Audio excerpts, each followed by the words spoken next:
This is the William Beebe Tropical Research Station, Simla. William Beebe founded the center in the early 1900s. Initially, he'd purchased some 22 acres in the Arima Valley, and by the time he donated the land to the New York Zoological Society in 1953, he'd increased its size to 200 acres. So what about the name Simla? Well, Beebe considered the retreat the British summer outpost in the Himalayas, and his legacy of research continues. Because Asa Wright is a sanctuary, you're not allowed to trap birds on the property, but you can trap birds at Simla.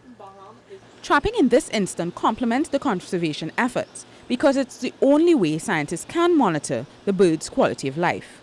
The Asa Wright Center is part of a group of stakeholders, both local and international, who organize this training session for local naturalists.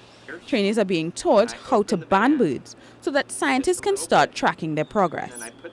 The Arima Valley is great for bird watching and trapping, and the process is typically an early morning activity. The mist nets are rolled away by 9 a.m., though when up, the schedule for checking them is every 20 minutes or so. But Simla also houses aquatic research. There's currently a study underway on the effects of environmental change on the guppy's characteristics. The special thing about guppies is that they have been proven to have the fastest rates of evolution of any vertebrate that we know. So we don't need to go back to fossils to study evolution. We can study life within our lifetimes. If we have a few years, we will see guppies evolving from one morphology or one life history to another if we change the environment. By putting the guppies in an environment where they have less predators than their parents, you can trigger evolutionary change. And as fascinating as that may be, I'm sure you're wondering why this Spaniard needed to come to Trinidad to study guppies. Why Trinidad? Because it has guppies. You get guppies everywhere? You do get guppies in Venezuela, for example. The beautiful thing about the northern range of Trinidad is there's always many little streams, okay? And the guppies have colonized Trinidad by, we know from genetic data, from downstream to upstream, okay? So every time they went upstream and they jumped a little waterfall onto a place where there's no predators, they have evolved to be typical low predation guppies, okay? And that has happened multiple times in every single drainage, every single stream.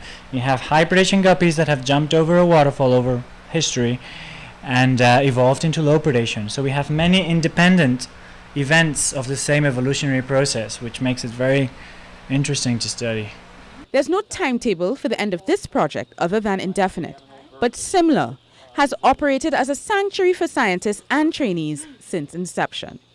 And there aren't a lot of field stations like this in the Caribbean. There are relatively few of them. A field station like Simla, there aren't many of them. There are a few in Puerto Rico.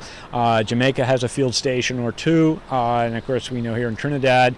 In the Eastern Caribbean, though, when we start going from Grenada up through the islands there, Dominica has had a small facility. I don't know if it's still in operation, but on the smaller islands there's virtually nothing. One of the fortunate things about the bird banding course Professor John Wonderly is teaching is that funding was never an issue.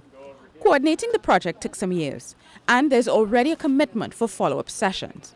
As for Simla, the center remains assured that it will continue to add to the development of science, thus securing its legacy as the perfect scientific retreat. Soini Gray, CNews.